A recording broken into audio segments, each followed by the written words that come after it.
A paz do Senhor Jesus, queridos. Quem está falando aqui é o pastor Rangel Bispo. Irei comentar a 11ª lição do quarto trimestre de 2022, com o tema A Visão do Templo e o Milênio. O tempo está passando rápido, né?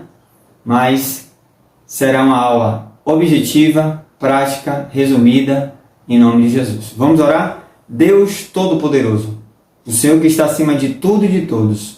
Obrigado, meu Deus, porque o Senhor é o Deus de restauração, Tu és o Deus de relacionamento e nos ajuda, Senhor, a compreender a Tua palavra. Fala conosco de uma forma poderosa, em nome de Jesus. Amém e graças a Deus. Quero agradecer a todos os inscritos, a todos que contribuem direto e indiretamente com esse canal. E se você não é inscrito, se inscreva, comente e compartilhe esse vídeo ao máximo de grupos, ok? Assim eu agradeço. Lição 11 de dezembro de 2022, Dia da Bíblia. Iremos comentar um pouco sobre esse Dia da Bíblia. Aguarde. A visão do templo e o milênio. Texto áureo. E clamavam uns para os outros, dizendo: Santo, Santo, Santo é o Senhor dos exércitos. Toda a terra está cheia da sua glória. Isaías capítulo 6, versículo 3. Verdade prática: o ultraje à santidade divina traz destruição espiritual. A santidade de Deus é a expressão máxima de sua glória. Ultraje significa insultar, afrontar. A santidade de Deus traz realmente destruição. Leitura bíblica em classe, Ezequiel capítulo 43, versículo 1 ao versículo 9. Palavra-chave: santidade. Aí eu me lembro do hino 91. Jesus, eu almejo a pureza do céu, tua linda presença no coração meu. Os ídolos quebro, me toma, Jesus. Ó, dai-me a pureza da nívea luz. Nívea luz, ó, nívea luz. Ó, dai-me a pureza da nívea luz. Esse hino é maravilhoso. Esse hino fala realmente sobre santidade. Nós temos de estar almejando a cada dia a ser santo, a buscar a santidade, a santificação, sem a qual ninguém verá o Senhor. Introdução. Depois das visões e dos diversos discursos contra o templo e contra a cidade de Jerusalém, em Ezequiel, os oráculos divinos substituem ameaças e castigos por bênçãos futuras. Estudamos na lição passada a restauração espiritual de Israel que o profeta anunciou para um futuro distante. Veremos, a partir de agora, o epílogo da revelação de Ezequiel. Epílogo significa desfecho, final, é longo e ocupa os capítulos 40 ao 48, mas o registro da volta da glória de Deus aparece depois da descrição do templo, sendo parte das promessas divinas de restauração. Tópico 1. Sobre o que vem depois da restauração. A porta oriental do templo. Os capítulos 40 a 42 descreve o complexo do templo, com as suas áreas, espaços e dimensões, mas só no capítulo 43, versículo 1 ao 12, que a glória de Deus aparece. Na descrição do templo, Ezequiel é levado à porta que olhava para o caminho do Oriente. Quando se refere ao retorno da glória de Deus, o profeta volta a falar dessa mesma porta.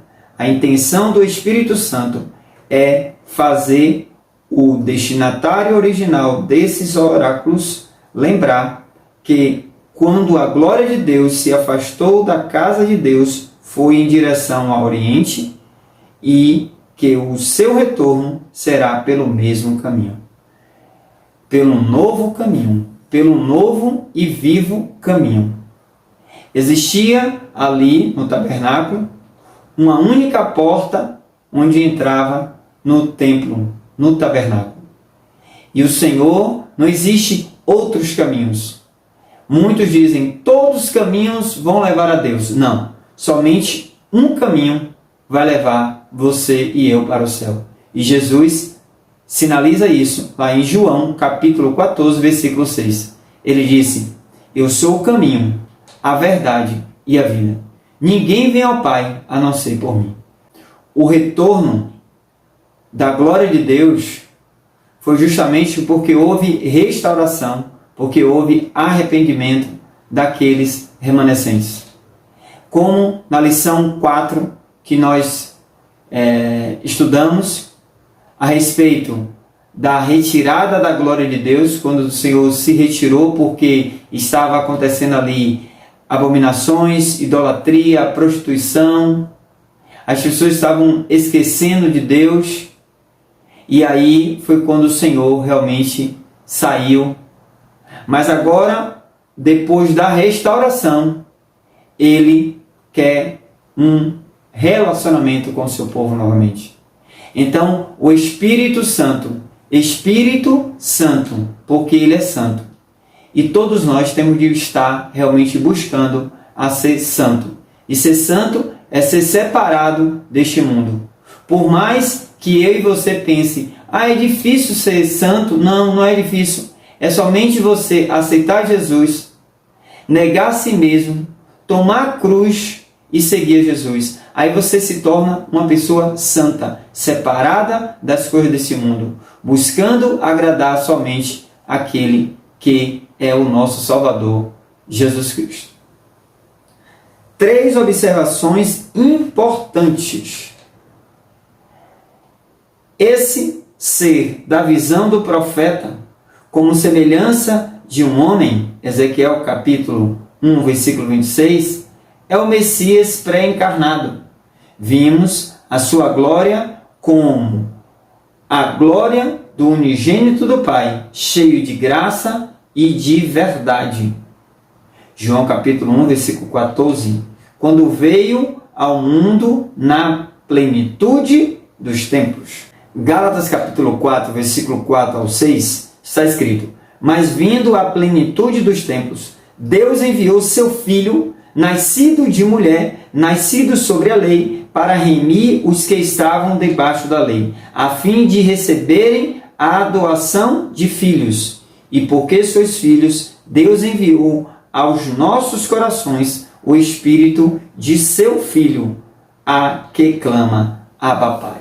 Então, nós somos templo do Espírito Santo, como está escrito lá em 1 Coríntios capítulo 6, versículo 19 ao 20. Então, através de Jesus Cristo, quando recebemos Jesus, passamos a ser templo do Espírito Santo. E se o Espírito Santo habita em nós, ele requer santidade. Em Efésios está escrito para a gente não entristecer o Espírito Santo, porque quando deixamos realmente de ouvir a voz do Espírito Santo, começamos a estar realmente pecando contra o Senhor. E lembrando que o Senhor se afastou do templo porque aquela nação estava pecando. E não deixe que o pecado te afaste da presença de Deus. Como diz lá em Isaías 59, versículo 2, que os nossos pecados traz separação entre Deus e os homens. Mas nessa lição nós estamos falando já de uma restauração daqueles remanescentes, daqueles que se arrependeram e buscaram agora intimidade com Deus, com o Espírito Santo. As reminiscências significa as lembranças, as recordações. A comunicação profética e a estrutura dos discursos continua na mesma forma da atividade profética de antes, ou seja, o profeta é levado em espírito. Depois de 14 anos da destruição da cidade santa, Ezequiel foi levado de volta em visão para Jerusalém, no ano 25º do nosso cativeiro, no primeiro ano do 10º dia do mês. Estamos falando de 18 de abril de 573 ou 572 a.C. Esta revelação é escatológica, não é para o contexto histórico em que vivia o profeta. Escatologia é o estudo das coisas futuras. Então, essa promessa aqui de Deus de restauração é realmente algo futuro, que breve irá acontecer. Só basta você acreditar. Assim como várias outras profecias, porque o profeta é aquele que recebe de Deus e transmite para o povo. Então foi Deus que falou, e se Deus falou, está falado, é caso encerrado, fato consumado, não existe dificuldade para que isso venha a cumprir. Então, se Deus falou, Ele vai cumprir. Tópico 2. O templo do milênio. Um templo diferente. Que templo é esse? Não aparecem nele peças e utensílios próprios do tabernáculo e do templo de Salomão. Podemos enumerar alguns como a Arca da Aliança, segundo Crônicas 5, versículo 6 a 8, o altar de ouro de incenso, o candelabro ou castiçal, a mesa dos pães da proposição, comparado com o que se conhece da casa de Deus em Jerusalém e do tabernáculo, pode-se dizer que é um templo atípico. Apontavam para Cristo e tudo isso se cumpriu nele. Hebreus capítulo 9, versículo 11 e 12. Por essa razão, não haverá necessidade desses rituais no milênio. Hebreus 9, versículo 11 e 12 está escrito: mas vindo Cristo, o sumo sacerdote dos bens futuros, por um maior e mais perfeito tabernáculo, não feito por mãos, isto é, não desta criação, nem por sangue de bodes e bezerros, mas por seu próprio sangue, entrou uma vez no santuário, havendo efetuado uma eterna redenção. Em 2019, no segundo trimestre, estudamos o tabernáculo, símbolos da obra redentora de Cristo. Aqui é uma lição maravilhosa. Você que não leu, estude, porque é uma lição maravilhosa. O tabernáculo é algo necessário para todo crente realmente em Cristo saber um pouco dessa história, porque todo esse tabernáculo tipifica, representa Jesus Cristo para nós que somos cristãos. Amém? E nós podemos identificar que existia um sumo sacerdote. O Senhor estabeleceu um templo, um tabernáculo na época de Moisés para habitar entre o povo. E ali o Senhor constituiu também os sacerdotes, a tribo de Levi, para cuidar da obra espiritual. Os representantes espirituais do povo eram os sacerdotes. E existia o sumo sacerdote, primeiro ali Arão, que uma vez por ano entrava no lugar santíssimo, porque o tabernáculo você entra, tem a porta, logo à frente tem o holocausto do sacrifício. Seguindo mais um pouco, você vem para a pia, o lugar santo e o lugar santíssimo. O lugar santíssimo encontrava a Arca da Aliança, que representava a presença de Deus, uma dispensação diferente. Há muitas interpretações sobre o templo de Ezequiel. É extremamente difícil separar o literal do simbólico. Sabemos que esse é o templo do milênio, mas como Jesus já foi sacrificado por nós, seria necessário o sacrifício de animais? Claro que não. Em João capítulo 1, versículo 29, está escrito: eis o Cordeiro que tira o pecado do mundo. Note que essa expressão não está dizendo que tirava ou que vai tirar. Ele está dizendo que tira o pecado do mundo. Então Jesus é o Cordeiro que se sacrificou por nós, e essa redenção é eterna. Lembra? Gálatas capítulo 4, versículo 4. Não haverá mais necessidade ou não há mais necessidade de sacrifício de animais, porque Jesus foi o nosso Cordeiro que morreu na cruz, ressuscitou para nos dar uma vida eterna. E ele, como um sumo sacerdote, ele também, através do sacrifício de Jesus, o véu foi rasgado de cima a baixo. Outrora era só para o sumo sacerdote entrar no lugar santíssimo. Mas agora, depois que o véu foi rasgado através da cruz de Cristo, esse livre acesso é para todos nós, sem exceção, para estarmos diante da presença de Deus a todo momento. É necessário, diante de um texto tão complexo como esse, utilizarmos as 5 técnicas para interpretar a Bíblia. Quem escreveu, por que escreveu, para quem escreveu, qual é o contexto da época e quais as lições que nós podemos extrair desse texto. Porque se pegarmos um texto isolado, podemos fazer uma exegese, ou seja, um desvio da verdade. Aí criar um pretexto para uma doutrina falsa e causar também um pretexto para poder pecar. Dependendo do texto que a pessoa pegue, ela pode fazer uma exegese para realmente pecar. Mas que possamos estar utilizando essas 5 técnicas e analisando de Gênesis a Apocalipse, o Velho e também o Novo Testamento. O incenso representa as nossas orações. Em Apocalipse capítulo 8, versículo 3. O catiçal tipifica Cristo como a luz do mundo. João 8, versículo 12. Note que utensílios, inclusive a porta, tipificava para Cristo. Jesus disse, eu sou a porta. Ele foi o sacrifício. Ele é aquele que nos purifica, que é a pia. Então no lugar santo está ali os pães, que ele disse, eu sou o pão da vida. Do outro lado, o candelabro, ele disse, eu sou a luz do mundo. Também, logo à frente, o incensário, que era o holocausto do incensário de ouro, que representa para nós as nossas orações para com o nosso Deus. Então, tudo no tabernáculo tipifica Cristo, representa Cristo.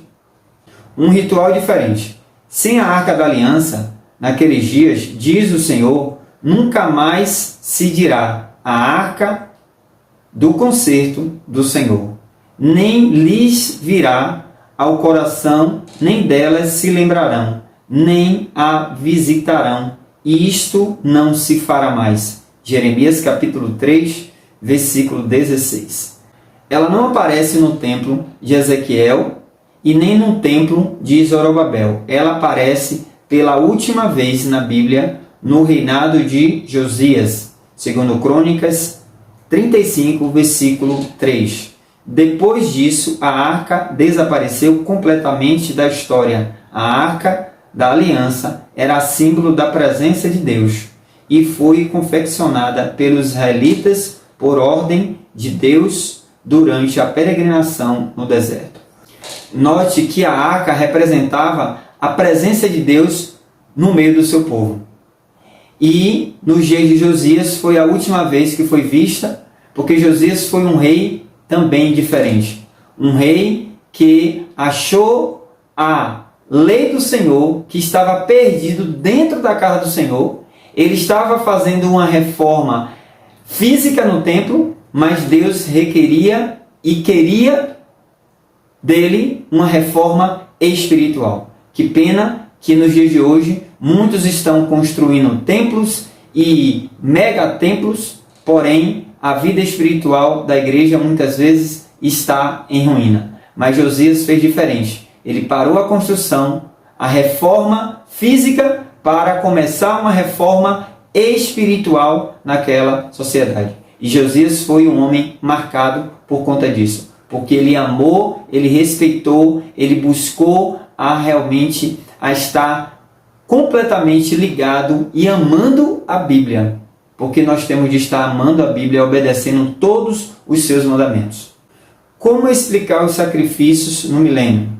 o ponto mais crucial da visão de Ezequiel é a descrição dos sacrifícios no sistema levítico, visto que o Senhor Jesus já cumpriu toda a lei, tornando-se sem efeito e eficaz do modelo mosaico. Mas existem diversas explicações para os sacrifícios do milênio em Ezequiel. Uma delas é a principal, considera o sacrifício como literal, como memória do sacrifício de Cristo, assim como a ceia do Senhor será celebrado no reino do meu Pai. Mateus capítulo 26, versículo 29, ou no reino de Deus. Toda a lei foi cumprida. Então, as leis cerimoniais, as leis civis, era para aquele povo de Israel. Nós, como crente hoje, observamos a lei moral. Essa lei moral é para todo o povo, toda geração, toda a raça humana, quer seja judeu, quer seja gentil. Todos. A lei moral, todos têm de seguir. Mas a lei cerimonial e a lei civil, não, de forma alguma, porque Cristo já cumpriu na cruz. Tópico 3. Santidade e glória. A glória de Deus volta ao templo. O Espírito Santo levou Ezequiel para o átrio interior do templo, como havia feito anteriormente. Dessa vez o profeta viu que a glória do Senhor encheu o templo, como nos dias de Moisés, o rei Salomão, que realmente ali consagrou para o Senhor. O retorno da glória de Javé significa a volta da presença de Deus no meio do seu povo. Então, o Senhor restaurou o povo, estava de volta trazendo um novo recomeço para o relacionamento, a comunhão entre o seu povo. A identidade do guia celestial. Na sua visão, Ezequiel viu no interior do templo um personagem, diz o profeta, um homem se pôs junto a mim, pelas características tudo indica se tratar do anjo do Senhor, que é o próprio Javé, pois ele fala em primeira pessoa. Este é o lugar do meu trono e o lugar das plantas dos meus pés, onde habitarei no meio dos filhos de Israel para sempre, e os da casa de Israel não contaminarão mais o meu nome santo, como na revelação de Moisés no Sinai, a manifestação do anjo do Senhor. Então o Senhor estava ali se apresentando e dizendo que iria voltar a ter intimidade, porque o povo não iria mais se contaminar com as suas abominações, prostituição, idolatria. Ele iria se aproximar novamente, porque Deus é o Deus de relacionamento. Deus é o Deus de relacionamento. Santidade para sempre. A santidade de Javé é um dos seus atributos mais solenizados nas Escrituras. 1 Samuel, capítulo 2, versículo 2. E no milênio nunca mais entrará coisa impura na cidade santa. Isaías, capítulo 52, versículo 1. Isso porque esta é a lei da casa, sobre o cume do monte. Todo o seu retorno em redor será santíssimo. Eis que esta é a lei da casa. Aleluia. Ezequiel capítulo 43, versículo 12. Em 1 Pedro capítulo 1, versículo 15 e 16 está escrito: Mas, como é santo aquele que vos chamou, sede vós também santos em toda a vossa maneira de viver, porque está escrito: Sede santo, porque eu sou santo. Isso está escrito também em Levítico capítulo 11, versículo 44, que está falando sobre santidade. Você é santo quando você se separa deste mundo. Você busca a santidade porque Deus requer santidade de cada um de nós. Em toda maneira de viver. Não é só uma parte, é em toda maneira. Por isso que Jesus disse, aquele que quiser vir após mim, negue-se a si mesmo, toma a sua cruz e siga-me. Então, Deus requer de nós santidade. E a santificação é mais ou menos assim. É uma coisa muito fácil de compreender, mas às vezes muitas pessoas interpretam de uma forma muito difícil de compreensão, mas é fácil. Uma casa todos os dias precisa ser varrida. Se você não varre, vai acumulando poeira, traças, sujeiras debaixo do tapete. E o que o Senhor está dizendo sobre a santificação é buscar todos os dias estar varrendo a nossa casa. A nossa casa espiritual, que é o nosso corpo. Em 1 Coríntios capítulo 3, versículo 16 ao 17 está escrito: não sabeis vós que sois o templo de Deus e que o Espírito de Deus habita em vós? Se alguém destruir o templo de Deus, Deus o destruirá, porque o templo de Deus, que sois vós, é santo. Então, nós agora somos templo do Espírito Santo. O Senhor não precisa, Ele não habita. Ele não vai habitar mais em templos feitos por mãos de homens. Ele habita em mim, Ele habita em você. O Espírito Santo habita em você e Ele requer santidade. Por isso que nós temos de estar o quê? Varrendo a nossa casa. Não é uma vassoura, é uma vassoura espiritual. É um lava-jato espiritual para realmente expulsar toda a sujeira que tiver dentro de nós. Porque assim como nos dias de Ezequiel, o Senhor se afastou por conta do pecado do povo, Ele também, se nós não tivermos cuidado a fazer uma limpeza em nós todos os dias, podemos perder também essa presença maravilhosa de Jesus Cristo em nossas vidas. Mas que possamos estar atentos a estar ligado e dizendo: Senhor, tenha misericórdia de mim. Lava-me, ó Deus. Purifica-me, ó Deus. Vê se há algum caminho mau em mim e retira, Senhor. Porque eu quero estar buscando a santificação, como está escrito, porque sem a qual ninguém verá a Deus. Conclusão. O chamado de Ezequiel para o ministério dos profetas aconteceu pela visão da glória de Deus. É assim que o livro começa, cuja visão ocupa todo o capítulo 1. Outra vez, ele foi levado em visão para Jerusalém, quando testemunhou as abominações no interior do templo, razões pela qual a casa de Deus foi destruída. O retorno da glória de Deus aconteceu depois da restauração espiritual de Israel no novo templo, que Deus mostrou a Ezequiel em visão. Dia 11 de dezembro se comemora o Dia da Bíblia. Bíblia significa conjunto de pequenos livros. Contém 66 livros, está dividido em Novo Testamento e em Velho Testamento. O Velho Testamento contém 39 livros e o Novo Testamento contém 27 livros. A Bíblia é o livro mais vendido do mundo e mais lido do mundo. É o livro onde o autor se faz presente. Quando estamos lendo a Bíblia, é Deus falando conosco. Quando estamos orando, nós estamos falando com Deus. A Bíblia mudou a minha vida. A Bíblia também mudou a sua vida. A Bíblia mudou milhares e centenas de pessoas que já passaram nessa terra. A Bíblia também vai continuar mudando a vida de milhares e centenas de pessoas. Só basta você ler.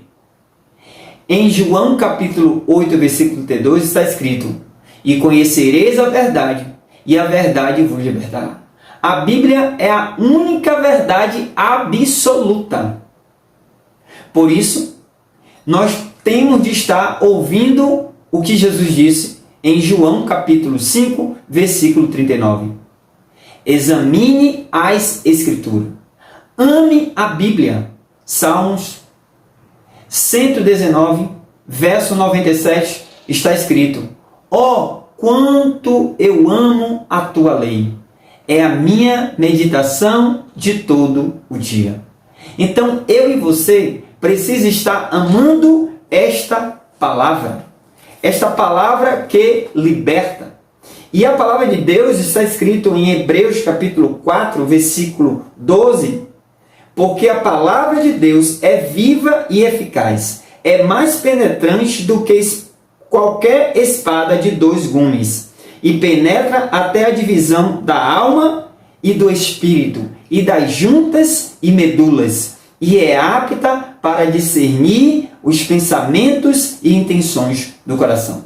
Só a palavra de Deus é capaz de penetrar, porque quando eu e você está falando do Evangelho de Jesus Cristo, as pessoas são impactadas porque a palavra de Deus tem poder. Romanos capítulo 1, versículo 16 está escrito: eu não me envergonho do Evangelho de Cristo, porque é poder de Deus para a salvação dos perdidos, dos ímpios, daqueles que não conhecem a Jesus. Por isso, nós temos de estar amando a esta Bíblia todos os dias. Não só de palavras, mas de atitude.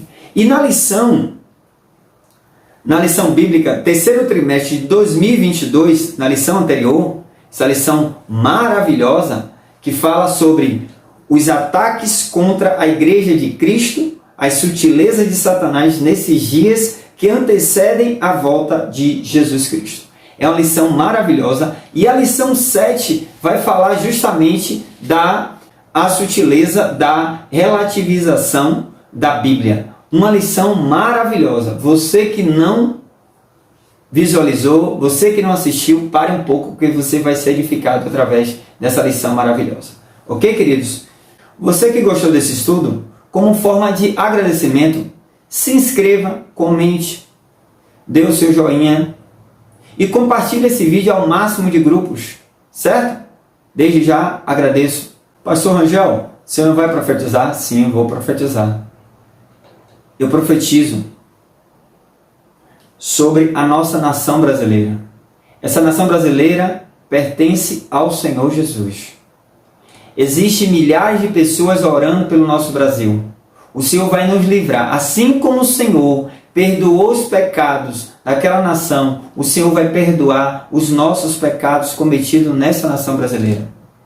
A palavra de Deus disse que em 2 Crônicas 7,14, que se o meu povo que se chama pelo meu nome buscar, se humilhar, se converter dos seus maus caminhos e me buscar, eu ouvirei dos céus, perdoarei os seus pecados e sararei a sua terra. E eu profetizo que Deus vai sarar esta nação chamada Brasil. O Senhor vai restaurar essa nação brasileira. O Senhor não vai permitir que a ideologia de gênero, que a legalização das drogas, a legalização do aborto, o ateísmo, o comunismo, o socialismo venha implantar no Brasil de jeito nenhum. Deus nos dará um grande livramento. Aguarde. E Deus também dará um grande livramento sobre a tua vida. É dia de restauração. É ano de restauração. É momento de restauração para a minha, para a tua vida e para a nossa nação brasileira. Amém? Deus abençoe. Fica com Deus e até o próximo estudo, se assim Deus permitir. Abraços. Deus abençoe.